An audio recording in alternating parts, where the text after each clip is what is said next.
Hello students, कैसे हैं आप सब? देखिए, ये एक अच्छा प्रॉब्लम है, इसीलिए मैं आपके साथ शेयर कर रहा हूँ। और मुझे जो भी क्वेश्चन अच्छा लगता है और उसमें लगता है कि कुछ नया सीखने को है या फिर कुछ न्यू कॉन्सेप्ट है, तो मुझे लगता है कि ये शेयर किया जाए और इसलिए मैं वीडियो भी बना रहा हूँ। और एक और बात कि वीडियो अगर पसंद आता है तो वीडियो को लाइक कीजिए, सब्सक्राइब चैनल को कीजिए और शेयर भी कीजिए वीडियो को, ताकि आप अपने फ्रेंड के साथ शेयर कीजिए, ताकि आपको अगर कुछ नया सीखने को मिलता है तो उनको भी मिल जाए सीखने के लिए। क्योंकि देखिए, सीखते रहना चाहिए और आपको लगता है कि ये अच्छा कंटेंट है तो औरों को भी इसका फ़ायदा मिलना चाहिए। तो मैंने बोला कि वाक़ई में बहुत ही अच्छा सम है, इसीलिए मैं आपके साथ शेयर कर रहा हूँ। न्यू कॉन्सेप्ट है, अगर आपने पहले सॉल्व किया होगा तो एक बार आप बिना मतलब वीडियो देखने से पहले आप इसको सॉल्व कीजिए, ठीक है ना? इससे आपका कॉन्फिडेंस भी बिल्डअप हो जाएगा और आपको रिवीजन भी हो जाएगा। और अगर नहीं आता है तो कुछ सीखेंगे ही नया चीज़। तो चलिए स्टार्ट करते हैं या देखते हैं। एक पोलिनोमियल फंक्शन है, कंडीशन मेरे पास गिवन है। देखिए, ये वाला कंडीशन गिवन है। ये उल्टा जो ये होता है ना, इसमें कंफ्यूज मत मत कीजिएगा। ये लिखा हुआ है फॉर एवरी, ठीक है ना? एक्स बिलोंग्स टू आर, ये तो बहुत बेसिक से ये होता है बिलोंग्स टू। अब हियर कुछ कंडीशन गिवन है, F2 निकालना है। तो क्वेश्चन देख के तो आइडिया लग गया कि हमें फंक्शन को, पोलिनोमियल फंक्शन को डिटरमाइन करना है, ठीक है? तो लेकिन अब देखिए, सबसे पहले माइंड में क्या आएगा? अगर हमें पोलिनोमियल फंक्शन को डिटरमाइन करना है तो हम लोग कुछ मान लेते हैं पोलिनोमियल फंक्शन। लेकिन प्रॉब्लम है कि क्या माने? अगर उसका हाईएस्ट पावर क्या लें, मतलब उसका डिग्री क्या लें? जैसे क्यूबिक लें, बाइक्वाड्रेटिक लें, क्वाड्रेटिक लें। कहने का मतलब है कि डिग्री क्या लें? डिग्री 4 ले, 3 ले, 2 ले, 1 ले, 5 ले। कुछ तो आइडिया रहेगा तभी तो ले लेंगे ना। ऐसे तो हम नहीं मेंशन होता है कि एक क्वाड्रेटिक पोलिनोमियल है, क्वाड्रेटिक फंक्शन है, क्यूबिक पोलिनोमियल है, क्यूबिक फंक्शन है, बाइक्वाड्रेटिक है, तो हम डायरेक्ट मान लेते हैं, लेकिन यहाँ पे नहीं है। इसलिए बोला ये क्वेश्चन अच्छा है और ख़ास है, इसलिए तो आपके साथ शेयर कर रहा हूँ। ठीक है? तो देखिए, सबसे पहले आपको क्या करना है कि जब कुछ आइडिया ना लगे तो आपको ये काम करना है कि एक पोलिनोमियल फंक्शन को अज्यूम कीजिए जिसका डिग्री n है, मतलब जनरल फॉर्म वाला। तो सबसे पहला नोट कर लीजिएगा स्टेप को, ठीक है? तो हमने एक मान लिया f(x) equal to a n x to the power n plus a n minus one x to the power n minus one and then plus dot dot dot plus यहाँ पे लिख लेंगे हम लोग a1x एंड देन प्लस यहाँ पे this, ठीक है? यह जनरल फॉर्म होता है किसका? एनी पोलिनोमियल का। ठीक है? अब इसका डिग्री जो x का हाईएस्ट पावर होता है वही तो डिग्री होता है। तो देखिए, यहाँ पे पावर कितना है? n है, हाईएस्ट है, बाकी डिक्रीज कर रहा है। यहाँ पे n-1, अगला में n-2 डिक्रीजिंग जा रहा है और हाईएस्ट हमारा जो पावर है x का n है। तो यहाँ से हम लिख सकते हैं इसका जो डिग्री है वो कितना है? n। और यह है जनरल फॉर्म है, इसको अभी नोट कर लेना, ठीक है ना?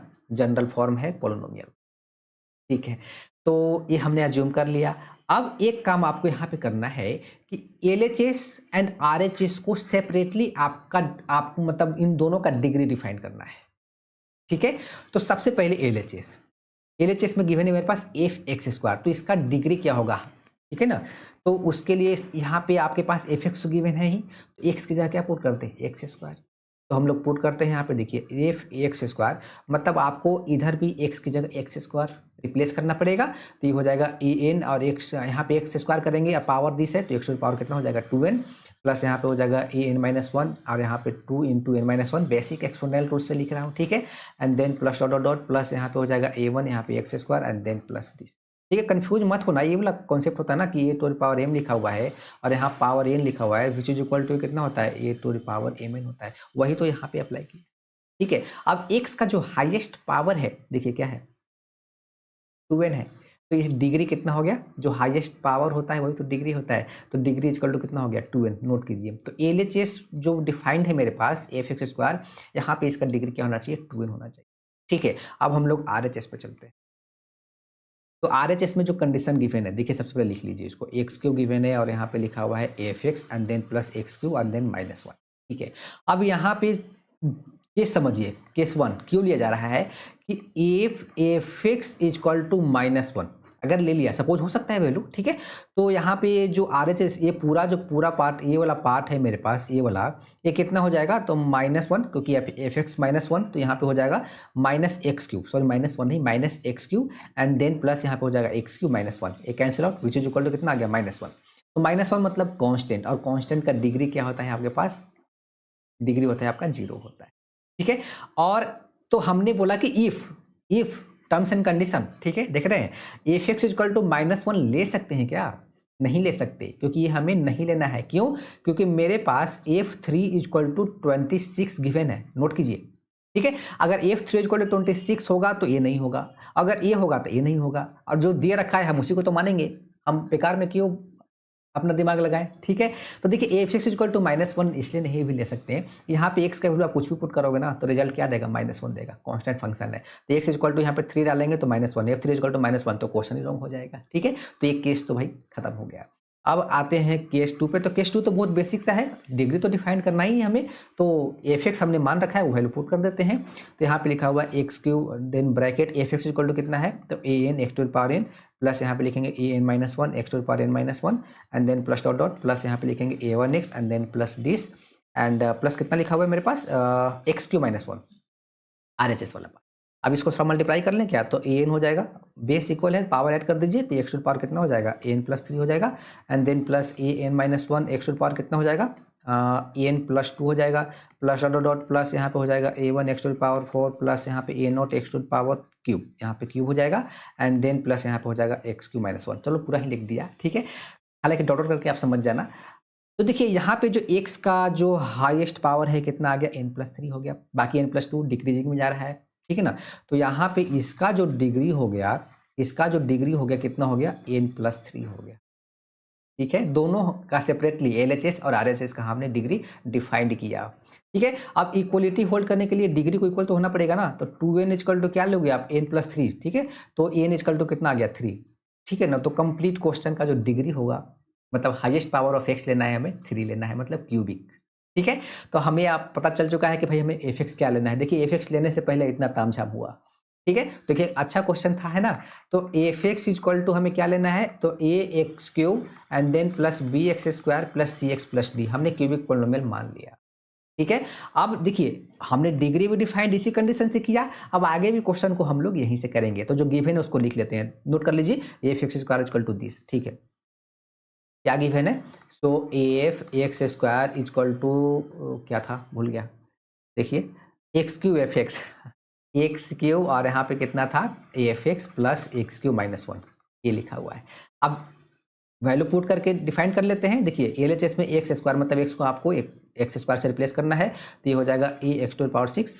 ठीक है, प्लस यहाँ पे स्क्वायर डालेंगे तो हो जाएगा B x to power 4, right, plus यहाँ पे डालेंगे तो हो जाएगा C X square and then plus D, D तो कांस्टेंट है तो यहाँ तो कोई फर्क ही नहीं पड़ेगा, विच इज इक्वल टू यहाँ पे लिखेंगे हम लोग एक्स क्यूब। ठीक है, अब ब्रैकेट एफ एक्स का वैल्यू कितना है, तो A X cube plus B X square plus C X plus D and plus कितना लिखा हुआ है एक्स क्यूब -1। एक एक स्टेप कर रहा हूँ ना ताकि सबको समझ में आए।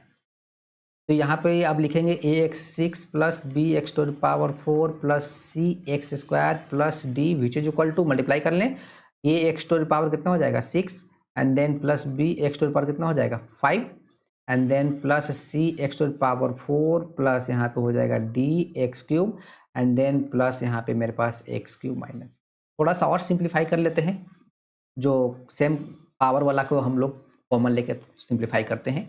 ए x to power 6 plus B x to power 4 plus C X square plus D equal to A x to power 6 plus, देखिए एक्स टू पावर 5 वाला एक ही है तो चलो ऐसे ही लिख लिया एंड देन प्लस पावर 4 वाला भी तो एक ही है and then plus x cube वाला थोड़ा सा हम लोग करना पड़ेगा, तो d plus 1 x cube common लेके कर लिया। ठीक है, एंड देन माइनस। अब यहाँ पे आपको क्या करना है, इक्वेटिंग द कोफिशिएंट, आपको कोफिशिएंट को इक्वेट करना है, नोट कीजिएगा। ठीक है, देखिए ये वाला पार्ट और ये वाला पार्ट तो सेम ही है, क्या गायब ही हो जाएगा। देखिए यहाँ पे ये पावर देखिए एक्स टू पावर 4 है, यहाँ एक्स टू पावर कितना है 4 है, तो मतलब इसको जब इसके साथ करेंगे तो चलो पहला तो हो गया कि बी इक्वल टू सी होना चाहिए। ठीक है, ठीक है, अब देखिए यहाँ पे देखिए एक्स टू पावर कितना है 5 है और एल एच एस में एक्स टू पावर 5 है ही नहीं, तो यहाँ से ये वाला कंडीशन से आ जाएगा, मतलब यहाँ पे b इक्वल टू क्या होना चाहिए 0 होना चाहिए, बिल्कुल। तो b 0 हो गया मतलब c भी 0 हो गया, बात ही बन गया।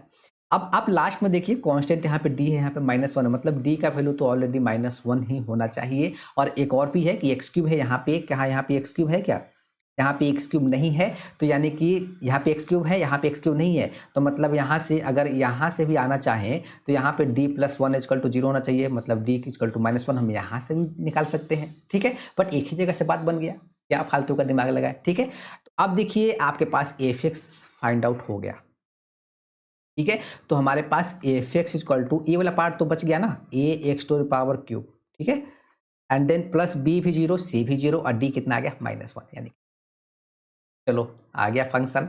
अब हमें ए निकालना है, इसलिए कंडीशन दे रखा है एफ थ्री इक्वल टू 26। तो यहाँ पे हम एफ थ्री डालते हैं which is equal to a into three का क्यूब, कितना हो जाएगा 27 - 1 विच इज इक्वल टू 26, यानी कि लिखेंगे 27 ए इक्वल टू, इसको इधर शिफ्ट कीजिए, यानी कि 27, यानी कि ए इक्वल टू कितना आ गया 1 आ गया। तो मेरे पास जो फंक्शन हो गया एफ एक्स इक्वल टू, अब यहाँ से जो फंक्शन हो गया वो हो गया एक्स क्यूब -1।